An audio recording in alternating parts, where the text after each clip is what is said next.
குழந்தை பிறந்திருக்கு. அந்த போட்டோஸ்லாம் பார்க்கும்போது அவ்வளோ செம்மையா இருந்துச்சு. எப்படி ஃபீல் பண்றீங்க? ரியல் லைஃப் மேரேஜ் இல்ல real life marriage? Real life marriage இல்ல நம்ம real life marriage real life குழந்தை. அவருக்கு ஆல்ரெடி 32 ஆச்சு. அவருக்கு 32. நீங்கலாம் அவரை குழந்தையாவே நினைச்சிட்டு இருக்கீங்க. விஜய் சார் இருக்காரு, அவருடைய ஆரம்ப கால படங்களான அந்த செந்தூர பாண்டி படத்துல நீங்க ஒர்க் பண்ணிருக்கீங்க, ரசிகன் படத்துல, கோயம்புத்தூர் மாப்பிள்ளை அப்படிங்கிற அப்பத்துல ஒர்க் பண்ணிருக்கீங்க. என்ன நடிக்க நாட்டம் எஸ். சந்திரசேகர் சார் தான். திடீர்னு ஆக்சுவலி நடிப்படுறது வரல. நான் ஆர்மியில் எக்ஸ் கேப்டன். அவர் பார்க்கணும் ஒரே ஒரு இது, அந்த captain Prabhakar, captain Vijay, captain சொல்கிறேன். அவர் பார்க்கணுன்ற ஒரு ஆசை இருந்தது. அவர் பார்க்க போனேன். நாங்கள் உங்களுடைய அழகான அந்த கல்யாண வாழ்க்கை ஃபோட்டோ வீடியோஸ்லாம் பார்க்கும்போது நேற்று உங்களுடைய மனைவி உங்களுடைய பெயரை வந்து டேட்டூ போட்டிருக்கிறாங்க. பார்க்கும்போது எனக்கு வா இவ்வளோ லவ்வா அப்படின்னு தோணுச்சு. எப்படி ஃபீல்? அந்த பக்கம் இந்த பக்கம் 2 பேரும் கல்யாணம் பண்ண பசங்க இருக்காரு. இல்லை, அந்த டேட்டூ வந்துட்டு ஆக்சுவலி நாங்கள் கோவா படம் வந்து அது இப்போ தான் போஸ்ட் பண்ணாங்க. அது ரீசெண்ட் டேஸில் விழிச்சு கல்யாணம் பண்ணிக்காத. அது என்ன கல்யாணம் பண்ணவங்களா வந்து பண்ணாதான்னு சொல்லிட்டு இருந்தா. Wait up to 35 years. என்னோட இருக்கும் 35 வருஷம் கல்யாணம் பண்ணிக்காத. 35 அதுக்கப்புறம் 35 பொண்ணு கொடுக்க மாட்டாங்க. அவன் எழுதி வச்சிருந்தா தானே அவருக்கு டோன்ட் வரி. நீங்க வந்து லியோல ஒர்க் பண்ண மாதிரி பக்கத்தில் இருக்க தலைவன் வந்து மாஸ்டர் படத்துல ஒர்க் பண்ணியிருக்காரு. அவர் வந்து பல குடைச்சல்லாம் கொடுத்துருக்காரு மாஸ்டர் படத்துல தளபதி விஜய்க்கு. திருமலையிலையும் பார்த்த விஜய் என்ன வேற, நான் இப்போ பார்த்துட்டு இருக்க விஜய் என்ன வேற. ரொம்ப ஜாலியாக நார்மலாக வந்து ஜாலியாக நின்று பேசிக்கிட்டு ஒரு பையனை பற்றி தான் நிறைய கேட்டுருக்கோம். சஞ்சய் பற்றி என்ன சொன்னார் சஞ்சய் பத்தி? அவனுக்கிட்ட அவர் ஹீரோ நடிப்பாங்க. பார்க்கறதுக்கு விரும்புகிறார். ஏன்னா அந்த பேர் கோலிஸோட பேர் எனக்கு தெரிஞ்ச கோலிஸோட நேமே செல்லிங் பாயிண்ட். ஆமாம், ஏன்னா விஜய் மில்டன்னா இந்த கோலிஸோடானா பயங்கர பவர் தான். ஸோ அந்த பாட்டில் எப்படி ஓப்பன் பண்ணுறோமோ அதே மாதிரி தான் இருக்குன்ற மாதிரி தான் இருக்கும். நியூஸ் தமிழர்களுக்கு வணக்கம். நான் ஜட்ஜ்னோ. இன்னைக்கு நம்ம ஷோட கெஸ்ட் யாருன்னு பார்த்தீங்க அப்படின்னா கோலிஸோட ரைசிங் டீம் நம்மோட இருக்கிறாங்க. ஸோ எல்லா டீமுக்கும் சார் வணக்கம். நல்லா இருக்கீங்களா? நல்லா இருக்கு. வந்து இந்த ரைசிங்கா மிக்சிங்கா அப்படிங்கிறது ஒரு குழப்பமாவே இருக்கு. உண்மையாவே இது மிக்சிங்கா ரைசிங்கா? Rising கோலிஸோட rising. Actually mixing 1 to 2 mix ரெண்டுத்தையும் மிக்ஸ் பண்ணிருக்கீங்க. ரேசிங். ஆமாம், நான் ஒரு பொதுவான ஒரு விளக்கமா இருக்கு. கோலிஸோட 1 அப்படிங்கிறது ஒரு மிகப்பெரிய ஹிட் இல்லையா? ஃபர்ஸ்ட் பார்த்தீங்கன்னா ஃபுல்லாக கோயம்பேடு மார்க்கெட்லேயே சுற்றி எடுத்தீங்க. இப்போ திடீர்னு பார்த்தா எனக்கு மார்க்கெட்டை காணல அப்படிங்கிற மாதிரி ஒரு ஃபீலிங் நிறைய பேர் இருக்கு இல்லையா? ஸோ பிஃபோர் ஆஃப்டர் எப்படி இருக்குது இந்த கோயம்பேடு மார்க்கெட்? எப்படி இருக்கு? இல்லை, கோயம்பேடு மார்க்கெட் அப்படியே தான் இருக்குது. அங்கேயும் சீன்ஸ் இருக்குது, அதை தாண்டியும் சீன்ஸ் இருக்குது. இப்போ நம்ம புது மார்க்கெட்லாம் வந்துருச்சு. ஸோ புது மார்க்கெட்டில் சீன்ஸ் இருக்கும். ஸோ எங்களோட வாழ்வாதாரம் வந்துட்டு அங்கே தான். அந்த 4 பசங்களோட லைவ்ஹுட்டே வந்துட்டு அந்த இடம் தான். ஸோ அதை எப்படி எஸ்டாப்ளிஷ் பண்ணி பண்ணுறது தான் அந்த. சூப்பர். இப்போ கோலி சோடாக்கு முன்னாடி பசங்க படம் வந்து நீங்கள் சின்ன பசங்களா நடிச்சிருந்தீங்க இல்லையா? ஸோ கோலி சோடா அப்படிங்கிறது ஒரு பெரிய டேர்னிங் பாயிண்ட்டு. இப்போ இருக்கிற நிறைய பேர் சினிமாவுக்கு வரணும்னு ஆசைப்படுறவங்க ஒரு ஷார்ட் ஃபிலிமோ இல்லைன்னா ஏதோ ஒரு முகவரியை வச்சு படத்துக்குள்ளே வந்தாங்க. ஆனால் உங்களுக்கு அந்த வாய்ப்பு இதன் மூலமாக கிடைச்சும் போது அந்த அந்த அந்த வாய்ப்பு அந்த அந்த டேர்னிங் பாயிண்ட் எப்படி இருந்துச்சு? இல்லை, அதுதான் ப்ரோ. இதை தவற விட்டுறக்கூடாதுன்னு தான் நாங்களும் ட்ரை பண்ணிட்டு இருக்கோம். இப்போ அடுத்தடுத்து பண்ணிட்டு தான் இருக்கோம். ஸோ அதனால் முடிஞ்ச அளவுக்கு நாங்களும் ட்ரை பண்ணிட்டு இருக்கோம். எங்களுக்கும் ஒரு கோல்னு ஒன்று இருக்குது. பார்ப்போம், முடிஞ்ச அளவுக்கு ட்ரை பண்ணுறோம். ஓகே. ஸோ அது ஏதாவது ஒரு நல்ல அப்போ செகண்ட் இது எடுக்கிறீங்க இல்லையா? அது எக்ஸ்பீரியன்ஸ் எப்படி இருந்துச்சு? எக்ஸ்பீரியன்ஸ் அதான் இவன் சொன்ன மாதிரி அதே மார்க்கெட்டு தான், அதே சின்ன பசங்க தான். என்ன கொஞ்சம் வயசு மட்டும் இப்போ கொஞ்சம் பெரிய பசங்களாக இருப்போம். இப்போ மற்றபடி அதே மாதிரி தான். சேம். என்ன கொஞ்சம் ஃபைட் எல்லாம் முன்னாடி கொஞ்சம் கொஞ்சம் கொஞ்சம் கொஞ்சம் வச்சு அடிச்சாங்க. இப்போ மொத்தமாக போட்டு 50 பேர் இந்த மாதிரி வச்சு ஃபைட் எல்லாம் சூப்பராக வந்திருக்கு. ஸோ உங்களுக்கு மூலம் வாழ்த்துக்கள். ஏன்னா குழந்தை பிறந்திருக்கு. அந்த ஃபோட்டோஸ்லாம் பார்க்கும்போது அவ்வளோ ஒரு செம்மையா இருந்துச்சு. எப்படி ஃபீல் பண்றீங்க? தகப்பனா ஃபீல் பண்ணுறோம். அது நியாயமான விஷயம் தான். பட் இருந்தாலும் ஒரு அப்பா ஆயிட்டீங்க, ஒரு பயங்கரமான எமோஷன். பொறுப்புகள் அதிகமாகிடுச்சு. ஸோ மேரேஜ்க்கு அப்புறமே கொஞ்சம் பொறுப்புகள் இருந்தது. இப்போ அதோட டபுள் மடங்கு பொண்ணு வேற. ஸோ அதுக்காக நிறைய சேர்க்கணும். அதோட கேரியரை நம்ம தான் பார்த்துக்கணுன்ற போது இப்போ சின்ன பையனாக சுற்றிட்டு இருக்கும் போதெல்லாம் தெரியல. இப்போது வேலை மேலேயும் சரி, நம்ம எப்படி என்னென்ன ரூட்டை நோக்கி போகணும், எப்படி பண்ணணுன்றது நிறைய பயம் இருக்கு. ரியல் லைஃப் மேரேஜ் இல்ல real life marriage? Real life marriage இல்ல, நம்ம real life marriage real life குழந்தை. பேசிட்டு அவருக்கு ஆல்ரெடி 32 ஆச்சு. அவருக்கு 32. நீங்கலாம் வரல குழந்தையாவே நினைச்சிட்டு இருக்கீங்க. ரியல் லைஃபா real life? Real life. Real life தான். ரியல் லைஃப் என்கவுண்டர் வந்து ரியல் லைஃப்பில் போயிடலாம். நான் இதுல கல்யாணம் ஆயிடுச்சு பதிலோ அதில் நினச்சிட்டு இருக்கேன். ஓகே ஏன் அவ்வளோ சீக்கிரமா 33 வயசு ஒண்ணு கிடைக்காதுன்னு சொல்லுவாங்க. 33 தெரியலடா, ஒரு 23. அதை வச்சுதான் ஊரை ஏமாத்திட்டு இருக்கோம். சார் நான் எத்தனை சார்? நீங்க 45 தானே சார்? இப்படிதான் கரெக்டாக சொல்லுங்க. 28 to 30. கரெக்ட் சார், ஷார்ப்பாக சொல்லுங்க. 28. தவறா பேசக்கூட சார் கரெக்டாக பேசியிருக்காங்க. ஸோ நம்ம உங்களுடைய விஷயத்துக்கு வருவோம். இப்போ நீங்கள் சொல்லும்போது 27. நான் 30, இவன் 26. அவன் 26. இவர் தான் இருக்கிறதுலே ரொம்ப கடைக்குட்டியாக இருக்கிறார் இல்லையா? சூப்பர். இப்போ எல்லாருக்கும் சின்னவன் அவன் தானே? அவங்களும் சேம் தான். சரி, அவன் 26. Okay okay. இப்போ நீங்கள் பேசும்போது எனக்கு ஒரு விஷயம் ரொம்ப பிடிச்சிருந்துச்சு. என்ன அப்படின்னா, குழந்தை இப்போ தான் பிறந்திருக்கு, ஆனால் இப்போது பொண்ணுக்காக இப்போவே சேர்க்கணும் அப்படிங்கிற ஒரு எண்ணம் வருது இல்லையா? உண்மையாகவே கல்யாணம் அப்படிங்கிறது ஒரு டிரான்சிஷன். இப்போ குழந்தை பிறந்ததுக்கு அப்புறமா இந்த பொறுப்புகள் ஏறுது இல்லையா? உண்மையாகவே அது வந்து எவ்வளோ ஒரு கடமை உங்களை தூண்டுது, பொறுப்புணர்வோடு இருக்க தூண்டுது. நம்ம அது பயங்கரமான ஒரு பொறுப்பு தான் ப்ரோ. அது எப்படி வார்த்தையில எனக்கு சொல்ல தெரியல. ஸோ என்னன்னா நம்ம அப்பா அம்மா நம்மளை எப்படி வளர்த்துருப்பாங்க. ஸோ ஆனால் நம்ம சின்ன சின்ன விஷயத்துக்காக நம்ம இதை ஆசைப்பட்டிருப்போம், இது கிடச்சிருக்காது, இதெல்லாம் இருந்திருக்காது. இந்த அப்பா ஆனதுக்கு அப்புறம் தான் எல்லாம் தெரியும். அப்பா தெரியல அப்ப நான் வாங்கு அந்த மாதிரி ஆசைகள்லாம் அவங்க ஆசைப்படும் போது அதை நம்ம எல்லாமே நிறைவேற்றி கொடுக்கணும் அப்படின்றது. நான் சின்ன வயசுலலாம் என்னென்ன கஷ்டப்பட்டனோ அது எல்லாமே அவங்களுக்கு இருக்கக்கூடாது, அவங்க ஒரு பீஸ்ஃபுல்லான லைஃப் வாழணும் அப்படின்றதுனால தான் நான் இந்த மாதிரி பொறுப்புகள் அதிகமாகிடுச்சு. ஸோ அவங்களை அப்படி கூட்டு போகணும் அப்படின்னு நினைக்கிறேன். கூட நடிக்கிறவங்களுக்குலாம் கல்யாணம் ஆகும்போது இப்போ உங்களுக்கு ஃபீல் ஆகுதா? ஏன்னா இப்போ பார்த்தீங்க ஒன்றா சேர்ந்து நடிச்சுக்கிட்டு இப்போ இருந்தாரு. கேட்டீங்க நிறைய பொறுப்பு இருக்கு, கடமை இருக்குன்னு, அதுக்குள்ளேயே என்ன இப்படி கேட்குறீங்க? டைம் இருக்குல்ல, பார்த்துக்கலாம். ஓகே, இல்லை அது டைம் இருக்கு, அதெல்லாம் புரியுது. பட் இருந்தாலும் கூடயே சுற்றினே செவ்வாழை திடீர்னு கல்யாணம் பண்ணிட்டு அப்படின்னு ஏதாச்சும் கேட்டிங்களா? கேட்டதுக்கு அப்புறம் வாழ்க்கை என்ன இருக்கு அப்படின்னு விசாரிச்சிங்களா? இல்ல இல்ல, அதான் எப்படி போயிட்டு இருக்கு அப்பப்போ கேட்டுட்டு தான் இருப்பேன். தயவு செய்து பாண்டி, நான் கல்யாணம் பண்ணாம கல்யாணம் பண்ணிக்காத. அது என்ன கல்யாணம் பண்ணவங்களா வந்து பண்ணாதான்னு சொல்லிட்டு இருந்தா. Wait up to 35 years. என்னோட இருக்கும் 35 வருஷம் கல்யாணம் பண்ணிக்காத. 35 அதுக்கப்புறம் யோசிச்சு 35 பொண்ணு கொடுக்க மாட்டாங்க. அவன் எழுதி வச்சிருந்தா தானே அவரு. Don't worry. சரி ஓகே பாப்போம். அதுவா வரும், உன்னை தூக்கி டேய், போட்டு படம் வர்றது இல்ல. புரட்டி போட்டு எடுக்கும். அப்படி எடுக்கும் போது நீ decision எடுத்துக்கோ. சார் உண்மையாவே நான் அதை கேட்குறேன் சார். இப்போ நீங்க கல்யாணம் அப்படிங்கிறப்போ 35 அப்படின்னு சொல்றீங்கல்ல, இப்போ ஒரு 28 வயசு தாண்டினாலே இப்போ நிறைய பேர் ஏன் கல்யாணம் அப்படின்னு கேட்கறாங்க, டென்ஷன் பண்றாங்க. உங்களுக்கு அந்த பாதிப்பு இருக்கா? 40 கல்யாணம் ஆயிட்டு அதுதான் கேக்குறோம். இருக்கிற பாதிப்பு இருக்கு. 40 கல்யாணம் நடக்குது, 45 நடக்குது. இதுல எழுதி வச்சிருந்தா அதான் நடக்கும். நீ டோன்ட் வரி, நீ ஆத்திரப்படாத. நான் கல்யாணம் பண்ணிக்கணும், கல்யாணம் படுக்கப்பாதான் தெரியும் என்னப்பா நடக்க போகுது. சார் நிறைய பிரச்சனைகளை சந்திச்சிருக்காரு நினைக்கிறேன். நாட் ஒன்லி நீ எந்த கல்யாணம் எல்லா கல்யாணம் யாராவது கேளு. எல்லாரும் first year second year okay, அதுக்கப்புறம் தான் ஸ்டார்ட் ஆகுது. சார் இது நீங்க தான் சார் கரெக்டான ஆளு. ரியலி இப்போ கல்யாணம் பண்றதுக்கு நிறைய பேர் உண்மையாவே பயப்படுறாங்க சார். நான் வந்து நிறைய பப்ளிக்கை சந்திக்கிறேன். ஜெனரேஷன் சேஞ்ச் ஆயிடுச்சு, ஜெனரேஷன் சேஞ்ச் கூட ஆயிடுச்சு. இருக்கவங்க புலம்புறத பார்த்தா பயப்படாம பண்ண முடியும். ஆக மொத்தம் இங்க கோலி சோடா பிபி இல்லையா, பிபி வரும். சுகர் இல்லையா, சுகர் எல்லாம் வரும். டென்ஷன் வாழ்க்கையில ப்ரெஷர்ன்றது டென்ஷன். இதனால தான் பிபி ஏறும். So be happy. நீ ஃப்ரெண்ட்ஸோட சுற்றும் போது எந்த பிபி இருக்காது. அதே நீ ஒரு கேர்ள் ஃப்ரெண்டோட சுத்தம் பிபி ஏறும். இது எல்லாமே வந்துருமா? எல்லாம் வந்துடும். இப்போ வந்து நாங்கள் உங்களுடைய அழகான அந்த கல்யாண வாழ்க்கை ஃபோட்டோ வீடியோஸ் எல்லாம் பார்க்கும்போது உங்களுடைய மனைவி உங்களுடைய பெயரை வந்து டேட்டூ போட்டிருக்கிறாங்க. பார்க்கும்போது எனக்கு வா இவ்வளோ லவ்வா அப்படின்னு தோணுச்சு. எப்படி ஃபீல்? அந்த பக்கம் இந்த பக்கம் 2 பேரும் கல்யாணம் பண்ண பசங்க இருக்காரு. இல்ல அந்த டாட்டூ வந்துட்டு ஆக்சுவலி நாங்க கோவா போனபோது போட்டது. அது இப்பதான் போஸ்ட் பண்ணாங்க, வேற ஒன்றும் இல்லை. அது ரீசெண்ட் டேஸ்ல எங்களுக்கு அது நான் வந்து வெளியே எக்ஸ்பிரஸ் பண்ண மாட்டேன். அவங்களும் வந்துட்டு எப்பயாவது எக்ஸ்பிரஸ் பண்ணுவாங்கன்னா நான் வந்துட்டு எதுக்குமா எவனா கண் வைக்க போறான் விட்டுருமா அப்படின்னு சொல்லிட்டு நான் அப்படியே விட்ட சொல்லுவேன். பட் அவங்களே வந்துட்டு எனக்கு கேட்காமலே போஸ்ட் பண்ணிட்டாங்க. நானும் எதுவும் சொல்றது கிடையாது. No issues. கோவா போனதான் டேட்டூ போடுறது. கோவா போறதுக்கு டேட்டூ போவீங்க? இல்ல ரியல், நானும் கோவா போடுறது டேட்டூ போட்டேன். அப்படியா? ஓ என்ன டேட்டூ போட்டிருக்கீங்க சார்? ஷுவர். Super sir. நாங்கள் ஃப்ரெண்ட்ஸ்லாம் கேட்க கோவா போனோம், அங்கே போட்டது. ஓகே.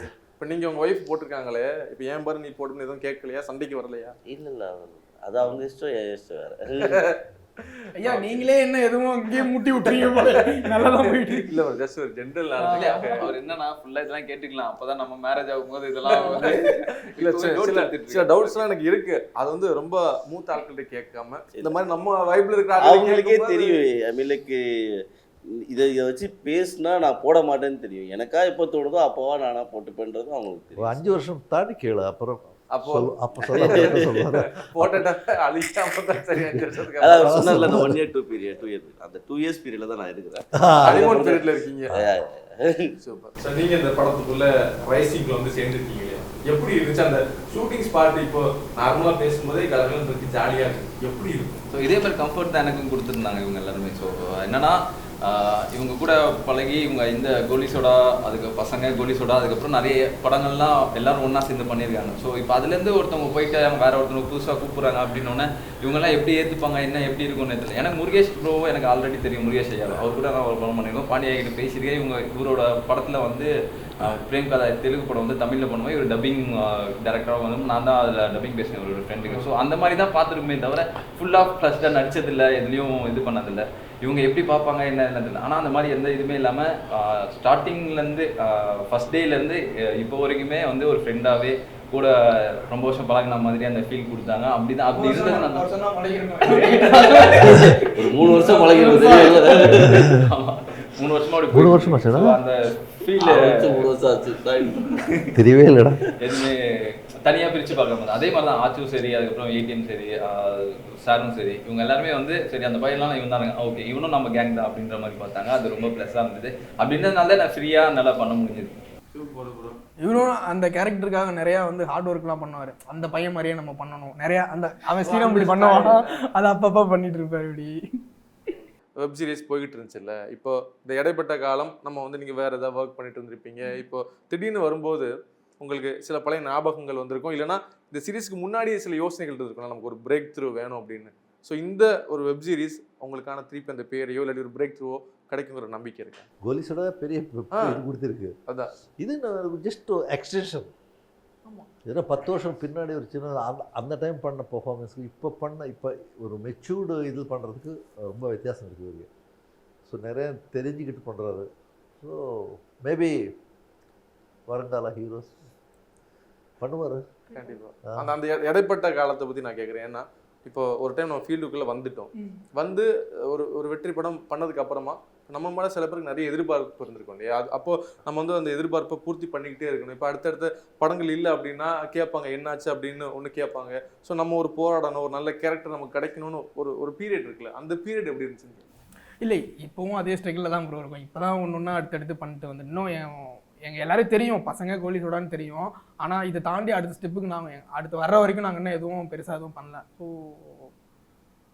இது கண்டிப்பாக ரிலீஸ் ஆனால், ஏன்னா ரொம்ப நாள் ஆச்சு இல்லை கோலி சோடா வந்து கோலி சோடாவில் பார்த்ததுங்க. அதுக்கப்புறம் உங்களெல்லாம் பசங்களாம் பார்க்கவே இல்லை. அப்படி நாங்களும் சின்ன பசங்களாகவும் நடிக்க முடியாது, அந்த டயத்தில் பெரிய பசங்களாகவும் நடிக்க முடியாது. ஸோ எங்களுக்கு கொஞ்சம் வெயிட் பண்ணி பண்ணணும், அதனால கொஞ்சம் இந்த டைம். விஜய் மில்டன் சாரை பற்றி சொல்லுங்களேன். ஏன்னா இந்த ஃபஸ்ட்டு பார்ட் வரும்போது முக்கியமாக அவர் வந்து சொன்னது என்ன அப்படின்னா, கேரக்டர் செலெக்ஷன் வந்து நான் ரொம்ப பர்டிகுலராக எடுத்து பண்ணேன். முக்கியமாக அந்த சீதா அவங்களுடைய கேரக்டர்லாம் போய் துரத்தி போய் அவங்க திட்டுற அளவுக்குலாம் போய் எடுத்த ஒன்று இருக்குல்ல. ஸோ இந்த வாட்டி அவர் பண்ண அந்த மாதிரி ஏதாச்சும் விஷயங்கள் இருக்கா? என்னென்ன மாதிரியான மெனக்கெடல் இருந்துச்சு சார்? இல்லை இந்த வாட்டி வந்துட்டு இன்டர்னலாக தான் நிறைய பேர் ஒர்க் பண்ணிட்டு இருக்காங்க. ஏன்னா முன்னாடி வந்து கோலி சோடா 1ல் வந்துட்டு பார்த்தீங்கன்னா உங்களுக்கு டீம்னு பெருசாக கிடையாது. மொத்தமாகவே ஒரு 15 பேர் கம்பைண்ட் அவ்வளோதான் இருக்கும் அந்த டீம். பட் இந்த வாட்டி கொஞ்சம் ஓகே ப்ராப்பராக தனி டிபார்ட்மெண்ட், இதுக்கு தனி department, costume or casting, so இது மாதிரி தனி டிபார்ட்மெண்ட் இருந்ததுனால இன்டர்னல் ஒர்க்ஸ் நிறைய நடந்துச்சு. நாட் நீங்கள் சொல்கிற மாதிரி சீதா மாதிரிலாம் போயிட்டு யாரையும். இவருக்கு என்ன ஒரு சேலஞ்ச் இருந்துச்சுன்னா இட்ஸ் லைக் யாமினிக்கு பதிலாக இன்னொரு பொண்ணையும் ஸ்வேதாவையும், ஸ்ரீராமுக்கு பதிலாக இவரையும் வந்துட்டு இந்த கேரக்டர் எப்படி செலக்ட் பண்ணுறதுல தான் அவருக்கு டவுட் இருந்துச்சு. ஸோ அதுக்கு நிறைய ஆடிஷன்ஸ் போயிட்டு இருந்தாங்க. Okay super sir. அப்படி வந்து எங்கள் டீமில் மாட்டினவர் தான் உதயராஜ். 5 நாள் ஷூட்டிங் கடைசியாக வந்து ஜாயின் ஆனவர் தான். படம் பண்ணதுனால இது டோட்டல் 20 பேருமா டோட்டல் மேக்ஸிமமே 15 தான். நோ ப்ரொடக்ஷன் கார்டு வாங்குறது எங்காவது சாப்பிடுறது. ஆமாம் அப்படியே குரூப்பாக ஒரு 11 பேர் போவோம். நோ கேரா அங்கே கிட்ட என்ன ஹோட்டல் இருக்குமோ அந்த ரூம் எடுத்து சூப்பர்பா. Super sir. சார் உங்களை பற்றி நிறைய பார்க்கும்போது ஒரு முக்கியமான தகவல் எங்களுக்கு கிடைச்சி சார். என்ன அப்படின்னா, இப்போ விஜய் சார் இருக்கார் இல்லையா, அவருடைய ஆரம்ப கால படங்களான அந்த செந்தூர பாண்டி படத்தில் நீங்கள் ஒர்க் பண்ணியிருக்கீங்க, ரசிகன் படத்தில், கோயம்புத்தூர் மாப்பிள்ளை அப்படிங்கிற அப்போதுலேயே ஒர்க் பண்ணியிருக்கீங்க. என்ன நடிக்க நாட்டினது தான் எஸ் ஏ சந்திரசேகர் சார் தான். அதுக்கு மூல காரணம் நம்ம சுந்தரா டிராவல்ஸ் தங்கராஜன் அவர் ப்ரொடியூசர். அவர் மூலமாக நான் ஆக்சுவலி சினிமாவுக்கு என்ட்ரு ஆனது. அவர் தம்பி மூலமாக அவர் தம்பி டீச்சர், அவர் மூலமாக இங்கே வந்து திடீர்னு ஆக்சுவலி நடிப்புறது வரல. விஜயகாந்த் சார்னு பார்க்கணும்னு ஒரே ஒரு இது, கேப்டன் பிரபாகர் படம், நானும் ஆர்மியில் எக்ஸ் கேப்டன், அவர் பார்க்கணுன்ற ஒரே ஒரு இது, அந்த captain Prabhakar, captain Vijayakanth, captain சொல்கிறேன், அவர் பார்க்கணுன்ற ஒரு ஆசை இருந்தது. அவர் பார்க்க போனேன். இந்த ராஜதுரை ஷூட்டிங் கிளைமேக்ஸ் ஏதோ அன்றைக்கி லாஸ்ட்டு பூசணிக்கு அடிக்க போகிறேன், அங்கே தான் பார்த்தேன்.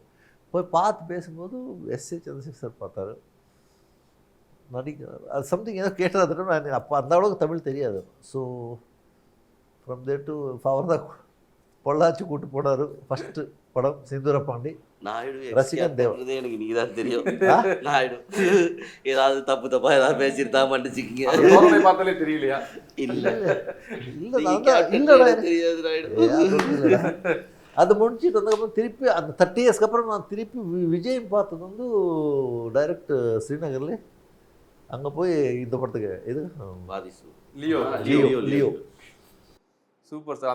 அந்த டிரான்சிஷன் தான் சார். ஏன்னா ஸ்டார்டிங்கில் பார்த்தீங்கன்னா அந்த முதல்ல அவர் படம் வரும்போது அவர் வந்து ரொம்ப ட்ரோல் பண்ணாங்க, ஒரு லுக்ஸை வச்சு பேசினாங்க, எவ்வளவோ இருந்துச்சு. இப்போ கடைசியில் நீங்கள் அப்பையும் பார்த்துருக்கீங்க, கடைசி லியோ வரைக்கும் பார்த்துருக்கீங்களே, இந்த டிரான்சாக்ஷன், அந்த வளர்ச்சி எப்படி பார்க்குறீங்க? அதில் அவன் கஷ்டம், அவன் பட்ட கஷ்டம் தான் இன்றைக்கி அந்த இடத்துல இருக்கார். அவர் வச்சுட்டு கஷ்டப்படாமல் யாரும் இங்கே வர மாட்டார். அன்றைக்கி எப்படி இருந்தாரோ சேம் அதே இதுதான் இப்போ கூட அதே மாதிரி தான் பேசுகிறார். இது குட். எப்போவுமே அது ஒரு ஜென்யூனான ஒரு கேரக்டரா சார்? எஸ். சூப்பர். ஸோ நீங்கள் வந்து லியோவில் ஒர்க் பண்ண மாதிரி பக்கத்தில் இருக்க தலைவன் வந்து மாஸ்டர் படத்தில் ஒர்க் பண்ணியிருக்காரு. அவர் வந்து பல குடைச்சல்லாம் கொடுத்துருக்காரு மாஸ்டர் படத்தில் தளபதி விஜய்க்கு. ஸோ நீங்கள் சொல்லுங்கள். ஆக்சுவலி அவர் நல்லா என்டர்டெயின் பண்ணுறாரு. ஆக்சுவலி விஜய் நல்ல பசங்களோட மாதிரி தான் இருப்பார். அவர் கூட நல்லா என்டர்டெயின்மெண்ட். இது குட். சூப்பர். நீங்கள் சொல்லுங்கள் ப்ரோ, மாஸ்டர் எக்ஸ்பீரியன்ஸ் எப்படி இருந்துச்சு? மாஸ்டர் எக்ஸ்பீரியன்ஸ் பயங்கரமாக இருந்தது. ஏன்னா அதுக்கு முன்னாடி நான் இண்டஸ்ட்ரியில் வந்ததே வந்து ஃபஸ்ட்டு கோயம்புத்தூர் மாப்பிள்ளை தான். விஜய் சாரோட ஃப்ளாஷ்பேக்கில் தான் நான் ஃபஸ்ட்டு 5 வயசில் நடித்த படமே கோயம்புத்தூர் மாப்பிள்ளை. ஓஹோ. அதுக்கப்புறம் ரங்கநாதன் டைரக்டர். தெரிகிறதா 34 வச்சு பாத்தியா தெரியுதா 34 எப்படி இருந்துச்சுன்னு? உங்களுக்கே தெரியாம உங்க 2 பேருக்கு அந்த கனெக்ட் இருந்திருக்கு பாருங்களேன். ஸோ அதுக்கப்புறம் வந்து திருமலை பண்ணும்போது வந்து அவ்வளோ பேச மாட்டார். என்னன்னா ஸ்பீக்கர்ஸ் ரொம்ப கம்மி தான், அவரோட தான் போர்ஷன்ஸ் தான் நிறையா இருக்கும். நான் சும்மா அட்மாஸ்பியர் மாதிரி தான் இருப்பேன். ஒரே ஒரு நாள் மட்டும் பேசினார், நிலாக்காலம் படத்தில் நடிச்சது நீ தானே? ஆமாம். நேஷனல் அவார்டு வாங்கியிருக்கேன். ஆமாம், அது நான் தான். சூப்பர் நல்லா இருந்து. அதுக்கப்புறம் விட்டுட்டு கைதி முடிச்சதுக்கப்புறம் அடுத்தது விஜய் வச்சு தான் விஜய் சார் நான் வச்சு தான் பண்ண போகிறாங்க அப்படின்னு கேள்விப்பட்ட உடனே லொக்கேஷன் கிட்ட நாங்களாம் போய் கேட்கலாம் அப்படின்னு ஆர்வமாக இருந்தோம். நான் எப்படியா அந்த படத்தில் கொடுத்துருங்கண்ணா ப்ளீஸ் தான், நான் இதை விட்டாக்காதுண்ணா அப்படின்ட்டு. அவரே எங்களை கைதி டப்பிங் முடிச்சுட்டு நீங்கள் வந்துருங்கப்பா இந்த படத்தில் இருக்கீங்கன்னு சொன்னோன்னா பயங்கர சந்தோஷம். என்னைக்கடா ஷூட்டிங் ஸ்பாட் போவோன்ட்டு போய் பார்த்ததுக்கப்புறம் எனக்கு திருமலையிலையும் பார்த்த விஜய் என்ன வேற, நான் இப்போது பார்த்துட்டு இருக்க விஜய் என்ன வேற. ரொம்ப ஜாலியாக நார்மலாக வந்து ஜாலியாக நின்று பேசிக்கிட்டு, அப்போல்லாம் நான் பேசுகிறேன்னு ஃபீல் பண்ணிட்டு இருந்தேன். இப்போ நிறைய நேரம் உட்காந்து ஷார்ட் இல்லாத போதெல்லாம் கேரவன்லாம் போக மாட்டாங்க, அங்கேயே சேர் போட்டு உட்காந்துப்பாரு. நாங்கள் எங்கேயா நின்றுட்டு இருந்தால் எல்லாரும் கூப்பிட்டு வருவாங்க, எதுக்கு போகிறீங்க உட்காருங்க, ஓ என்ன ஆச்சு, எப்படி போயிட்டு இருக்கு, எப்படி இண்டஸ்ட்ரியில் என்ன நடந்துட்டு இருக்குன்னு நிறைய விஷயங்கள் பேசியிருக்கோம். அவர் பையனை பற்றிலாம் நிறைய கேட்டிருக்கோம், சஞ்சய் பற்றிலாம். என்ன சொன்னார் சஞ்சய் பற்றி? அவனுக்கிட்ட அவர் ஹீரோவை நடிப்பாங்க, அவனு இல்லைடா அவன் டைரக்ஷன் தான் சுற்றிட்டு இருக்கான். நான் டேரக்ஷன் ஆனால் அப்போ நீங்கள் அவர் டேரக்ஷனில் எதாவது பண்ணுவீங்களா? தெரிலப்பா, அவன் கூப்பிட்டா பண்ணுவோம், இல்லைன்னா நம்ம வேலையை பார்த்துட்டு இருப்போம் அப்படின்னு நிறையா விஷயங்கள்லாம் நிறையா பேசினோம். ரொம்ப சந்தோஷமாக இருந்தது. நினப்பிருக்கும் நல்ல அந்த இது. ஏன்னா நான் நம்ம டைரக்டர் லோகேஷ் கனகராஜ்கிட்ட அவரே சொன்னார். நான் அப்புறம் நான் இது சொல்ல, அவர் லோகேஷ் 30 years பேக் இவர் ஃபஸ்ட் படத்துலேயே இவர் பண்ணாமல் எல்லாம் வில்லனாக பண்ணியிருக்காரு என் கூட சொன்னார். அவர் சொன்னாங்க சார் என் படத்துக்கு ஃபஸ்ட் வில்லன் இவர் தான் சொல்லிட்டு இவர் சொன்னார். ஓகே. இந்த தேட்டரில் இப்போ உங்களுக்கும் அவருக்கு அந்த திட்டுற மாதிரி சீன்லாம் வரும்ல, அப்போ உண்மையாகவே தேட்டரில் 4-5 பேர் உங்களை திட்டினாங்க, நாங்கள் நேரில் பார்த்தீங்களா? ஷூட்டில் இருக்கும் போதே நாங்கள் சொல்லிட்டோம் தேட்டருக்கு ஃபஸ்ட் நாள் யாருமே வரக்கூடாது அப்படின்னு சொல்லிட்டு. ஏன்னா போனோன்னா கன்ஃபார்மாக அடி விழுந்துருண்டான்னு எல்லாரும் ஒரு பீதி தான். அதே தாண்டி அதுக்கப்புறம் போய் பார்த்துட்டு கடைசியில் ஒரு நல்லது பண்ணிட்டோம்ல அவருக்கு, அந்த நல்லதில் நம்மளை மன்னிச்சிடுவாங்க அப்படின்னு சொல்லிட்டு நாங்களாம் தேட்டர் போய் பார்த்தோம். ஆனால் திட்டெல்லாம் உழுதான் செய்யுது, அதெல்லாம் கேட்டுட்டு தையல் நம்ம மூஞ்ச மட்டும் வெளியே காட்டிடக்கூடாதா அப்படின்னு தான் உட்காந்துட்டு இருந்தோம். ஆனால் ஃபர்ஸ்டே போயிட்டீங்க? ஃபர்ஸ்டே எல்லாருமே ஒன்றா தான் படம் பார்த்தோம். மார்வேஷத்தில் பண்ணீங்களா? இல்லை சார், நார்மலாக தான். சூப்பர். ரொம்ப சந்தோஷமா, அதெல்லாம் மறக்க முடியாத ஒரு மூமெண்ட் தான். திருப்பி எப்படா அந்த ஏன்னா லல்லு அடிக்கடி சொல்லிட்டு இருப்பாப்புல, என்னன்னா தலைவர் இன்னைக்கு தளபதி இன்னைக்கு பார்த்துட்டோம், திருப்பி எப்போ அதை பார்ப்போம் நம்மளாம் ஏங்குவோம், அந்த அளவுக்கு அவர் நம்மளை வந்து கம்ஃபர்ட் ஜோனில் அவ்வளோ நல்லா பார்த்துப்பாரு அப்படின்னா திருப்பி எப்படா பார்ப்போம்னு தான் இருக்கு. செம்ம. ஸோ அந்த கோலி சோடாவை பற்றி பேசும்போது நிறைய இப்போ ட்ரெய்லரை பார்க்கும்போது ஒரு டிஃப்ரெண்ட்டாக இருக்குது. ஏன்னா இப்போ அந்த 2014 வந்து அப்போ என்ன ஒரு எதிர்பார்ப்பு இருந்துச்சோ, ஒரு குவாலிட்டி இருந்துச்சோ, அதே மாதிரி கொண்டு வந்திருக்காங்க. முக்கியமா புகழ் உள்ள வர்றாரு, வில்லனா நடிக்கிறாரு, ஷாம் சார் நடிக்கிறாங்க. ஸோ சுற்றி நிறைய கேரக்டர் நம்பி சார் நடிக்கிறாங்க அப்படின்னு பெருசா இருக்குல்ல. ஸோ இந்த படத்துக்கு நீங்க பார்த்து ஓகே இந்த வெப் சீரிஸ் வந்து பயங்கரமா மக்கள்கிட்ட கனெக்ட் ஆகும், ஒரு செம்மையா ஒரு செல்லிங் பாயிண்ட் இருக்கு அப்படின்னு என்ன சொல்றீங்க? ஃப்ராங்காக சொல்லணும், நிறைய செல்லிங் பாயிண்ட் இருக்குது இதில். ஐ மீன் லைக் ஃபர்ஸ்ட் திங் புகழ், தென் ஷாம் சார், அப்படி தான் வாரிஸ் முடிஞ்சு இப்போ பீக்கில் இருக்காரு, தென் த கோலிசோடா டீம். ஸோ இதெல்லாம் தான் selling points. And Vijay Milton தான். ஸோ எல்லாருமே ஒரு பாயிண்ட்ல ஒரு செல்லிங். எனக்கு தெரிஞ்ச கோலிசோட நேமே செல்லிங் பாயிண்ட் தான். ஆமாம். ஏன்னா விஜய் மில்டன்னா இந்த கோலிசோடானா பயங்கர பவர் தான். ஸோ அந்த பாட்டில் எப்படி ஓப்பன் பண்ணுறோமோ அதே மாதிரி தான் இருக்குன்ற மாதிரி தான் இருக்கும். எனக்கு தெரிஞ்ச கோலிசோடா அது பேர் இருந்தாலே நம்ம எல்லாருமே பயங்கர செல்லிங் பாயிண்ட். வரும்போது தான் பேசிட்டு வந்தோம், கோலிசோடா இன்னும் மறக்காம வச்சிருக்காங்க, அந்த ஆடியன்ஸ் இன்னும் அப்படியே தான் இருக்காங்க அப்படின்னு சொல்லிட்டு காலைல வரும்போது தான் ஏன்னா பேசி. கமெண்ட்ஸ்லாம் நீங்கள் பார்த்தீங்கன்னா படம் நல்லா இருந்தது, வெப் சீரிஸ் நீங்கள் என்ன பண்ணிருப்பீங்க, இவ்வளோ பேர் இருக்காங்க நல்லா இருக்காங்க, எதுவுமே அந்த மாதிரி இது யாருமே என்னன்னா இப்போ இந்த கோலிசோடா வந்து நம்ம படம் பார்த்துருப்பாரு எல்லாரும். அது முடிச்சதுக்கப்புறம் ஒரு 5-6 இயர்ஸ் கேப்பு, 7 இயர்ஸ் 8 இயர்ஸ் கேப்புக்கு அப்புறம் என்ன நடக்குது அப்போ வரைக்கும் அந்த கடல் வந்து ஜஸ்ட் எந்த இது இல்லாமல் அப்படியே இருக்கும். அதுக்குள்ளே அவனும் கல் தூக்கி போட்டான். ஸோ அங்கேருந்து ஸ்டார்ட் ஆகும் திருப்பி வேவ்ஸ். இது உங்களுக்கு கதை சொல்லும் போது சொன்னது தானே எது மில்டன்? நான் கதை சொல்லும்போது இந்த கல் மேட்ரு சொன்னார் அவங்களுக்கு. இல்லையே, எனக்கு ஏதோ சொன்ன மாதிரி ஞாபகம் இருக்கு. ஒன்றுடே நீங்கள் சொன்ன மேட்ரு அதே மாதிரி சொன்னார். இல்லை நான் பண்ணேன் இல்லை, எனக்கு ஐடியா வரும்டா. சூப்பர். ஏன்னா இப்போ இந்த வெப் சீரிஸ் எல்லாம் இவன் சொன்னாலே பேசும்போது எனக்கு இவனா கிண்டல் அடிப்பார் நிறைய. ஓகே புல்லு அன்பு அருவி இருக்கார் ஃபைட் மாஸ்டர், ஓகே இது இவன் மாதிரி தான் பேசிட்டு இருப்பாரு. Okay super. இப்போ இந்த வெப் சீரிஸை பற்றி பாசிட்டிவான ஒரு விஷயம் என்ன அப்படின்னா, இப்போ ரீசெண்டாகவே இப்போ தமிழ் சினிமாவோ இல்லாட்டா அதை சார்ந்து வர்ற இந்த படங்கள் வன்முறையை சார்ந்தே வருது அப்படின்னு நிறைய பேர் சொல்லிக்கிட்டு இருந்தாங்க. வெப் சீரிஸ் அப்படின்னாலே ரொம்ப த்ரில்லராக போயிடும்ப்பா, அடி தடி குத்து ரத்தத்தை வச்சே பண்ணிக்கிட்டு இருக்காங்கன்னு சொல்லும்போது இந்த மாதிரி ஒரு பார்க்கும்போது ஒரு ஃபன்னான நிறைய விஷயங்கள் இருக்குது. இப்போ ஆச்சி மெஸ் அப்படின்னு சமையலை உள்ளே கொண்டு வர்ற விஷயமா இருக்கட்டும், எல்லாமே ஒரு ரொம்ப கலர்ஃபுல்லாக இருக்கு இல்லையா? ஸோ இது இப்போ நீங்கள் வந்து உங்கள்கிட்ட தெரிஞ்சவங்கள்ட்ட பேசும்போது இப்போ அவங்களோட ரெஸ்பான்ஸ் எப்படி இருக்குது, நீங்கள் எவ்வளோ எதிர்பார்க்குறீங்க? எதிர்பார்க்குறேன். மக்கள் எதிர்பார்த்துட்டு இருக்காரு, நாங்களா மக்கள் எதிர்பார்த்து இப்படிதான் இருக்கு இப்போ இந்த சீரிஸ் நீங்கள் பார்க்கலாம். சொன்ன மாதிரி இப்போ வந்துட்டு த்ரில்லர்ஸு, ஆக்ஷன்ஸு இதெல்லாமே நிறையா வந்துக்கிட்டு இருக்கு, விதவிதமாக வந்துக்கிட்டு இருக்கு. இந்த மாதிரி ஒரு இது எப்படி ஏற்றுக்க போகிறாங்கன்ற ஒரு சின்ன பயமும் இருக்குது.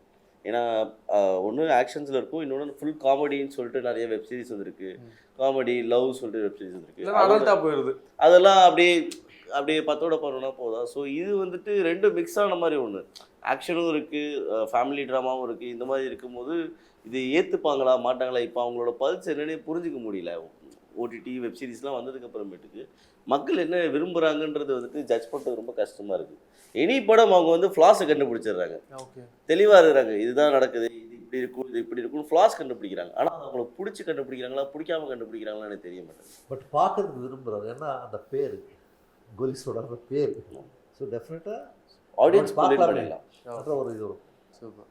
ஸோ ரொம்ப நன்றி. ஸோ உங்களுடைய கோலிசோட ரைசிங் படம் அந்த வெப் சீரிஸ் மிகப்பெரிய ஹிட் ஆகணும் அப்படின்னு என்னுடைய வாழ்த்துக்கள். தேங்க்யூ. தேங்க்யூ. செய்திகளை உடனுக்குடனும் துல்லியமாகவும் தெரிந்து கொள்ள சப்ஸ்கிரைப் பண்ணுங்க.